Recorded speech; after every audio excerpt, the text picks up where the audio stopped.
Hey, it's Josh from Northlane here, and you're listening to Louder. P.S. How about those wallabies?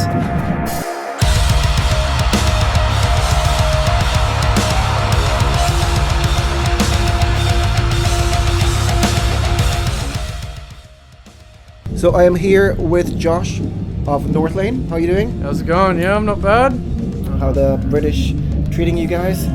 Better than the Germans.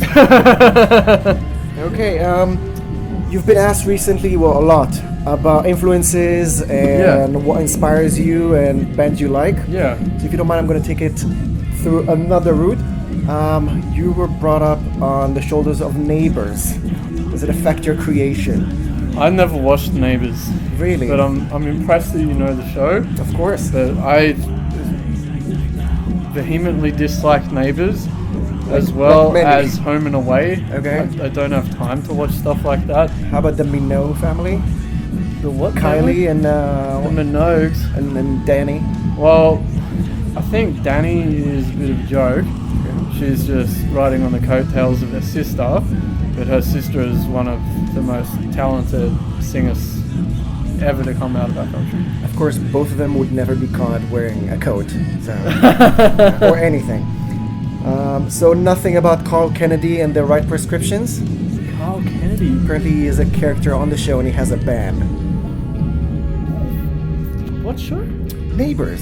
I don't watch Neighbours, man. Okay, talking about bands. Literally never watched it. Any comments about the recent Bring Me the Horizon album? I think it's fantastic. There was a couple of tracks on it that didn't speak to me, but I think the ones that did, they really hit home, and I think it's really cool what they've done. So your thoughts about changing your style completely? I think bands should not be scared to do what they want to do and make music that speaks to them. Like, ultimately, you play music in a band with your friends because you love playing the music you play. You know, the fans are extremely important. Like, they give us the ability to do what we want to do. But at the end of the day, you play it for yourself. Okay. So I applaud them for what they've done. Okay, so how about comments about your recent change? I mean, new singer, and also it's not exactly the same style, but still same route. Yeah. So any weird comments or comments you want to comment back? We knew it was going to be a polarizing release. We knew there was people that would not like it out of principle just because Adrian wasn't on it. We also knew that there was people that might prefer our old stuff, and that's fine. Like, those albums aren't going anywhere. We still perform songs from those albums live. We're still the same band that released those albums. Marcus does a fantastic job of recreating them in a live sense. So I don't think that Northlane's gone anywhere. We've just seen where we can push the boundaries, I think, with our sound. So yeah, like, I mean, whether negative or positive, everyone's always going to have their preference. Like, I have bands where I prefer one or two records from, and that's it. So it's fine. Okay, what's with Northlane and geometry? Well, you had the cube in the previous album. Very open-ended question. Now you have the pyramid and the obelisk. Yeah, I think we definitely have a fascination with the stories from ancient Egypt and their understanding of the universe that they had, and geometry is a quite important part of that. So that's kind of where it stems from, but I don't really want to go down that rabbit hole in this interview. Okay, can you tell me more about John's creative anxiety cave? Oh, okay. So when John's writing, he gets very stressed out. Like, I think every time he releases a record or writes the music for the record, there's a little piece of his soul missing every time. His anxiety cave was a room rather that we set up in the studio that had these horrible fluorescent lights in the ceiling that would just beam down on him, and he had to finish the songs he hadn't finished in there while we were doing other stuff. And yeah, he probably hated it. So is it that scary when you guys are recording? It's terrifying, man. Yeah. Does it let you do anything? Does John let us do anything? Oh, we can do what we want, but like, But just don't tell him. no, it's terrifying for him. Oh, because okay. he's the principal songwriter when it comes to the music, you know. So the anxiety cave was his little spot to be anxious in. Okay.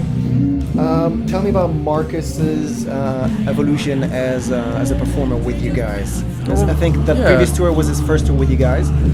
So, and he seems kind of shy, but Yeah, then he he's has to just- take the front. He's a shy dude. Like at heart, he's a shy dude. He doesn't talk a whole lot, like on stage, but I kind of like that. Some of my favorite bands are the same. He just lets his voice do the talking, you know. I think that's cool. Like, he's definitely come into his own as a performer, especially now that we're headlining shows and we've put out a record with him on it. He's a lot more confident than he used to be. But the important thing is he always had the chops there. Like, he always was a very good singer, and he's no stranger to the stage. Like, even when he's at home now, you might play in a cover band at a pub with his friends one weekend just because he loves playing music for a bit of extra money, you know, just because he loves it. So he knows what he's doing. We just let him do it. Any noob stories from his first Noob gigs? stories. Just did something extremely silly and you need to get a babysitter for him on stage. No, honestly, no. Like, we've done more newbie stuff than he has since he's joined. I remember the first show we played with him, I had a problem with my pedal board and he just nailed it. So like, yeah, I have nothing bad to say about Marcus, and I don't think I ever will. Okay, how about the reason that got him to finally shave his beard? I think he just wanted to brush up a bit nicer. Okay. Okay, Australia versus the world. I know you guys like to mention Well, we're kicking Parkway him. Drive Yeah. to kind of open the door for the Australians, but you got Buried in Verona. You got so many bands coming out. I think you toured with In Heart's Wake. Yeah. So many good bands coming out of Australia. Is there a Yeah. new front? I think the reason there's so many good bands coming out is because we have to work harder than just about anyone else, because there's no opportunities, so many barriers. Like, it's so expensive to tour in Australia.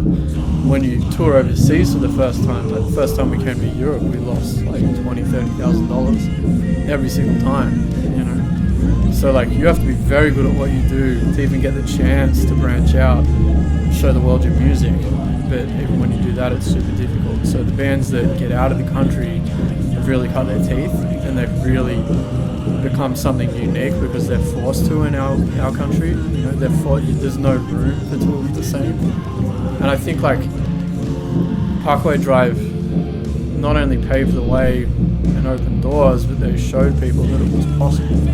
And that inspiration was the most important thing they ever did for Australian music, I think. Just one last thing.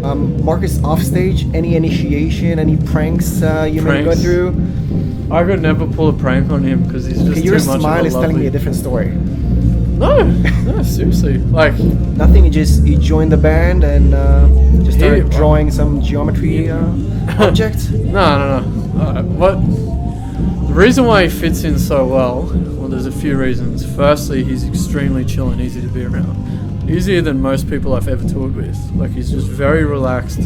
Even if he's not having a good day, he just wants to spread the love and make everyone happy. And that's why he's such a cool dude.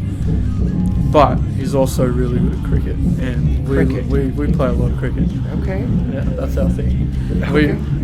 We don't have it with us right now, but we usually have a cricket set with us on tour, and we play cricket in the venues. And the first time we got him into our practice space, we practiced for about half an hour and then played cricket for about 5 hours, and we were very impressed. Okay. So he's letting you win. Yeah. Okay. So thank you very much, Josh of Northlane.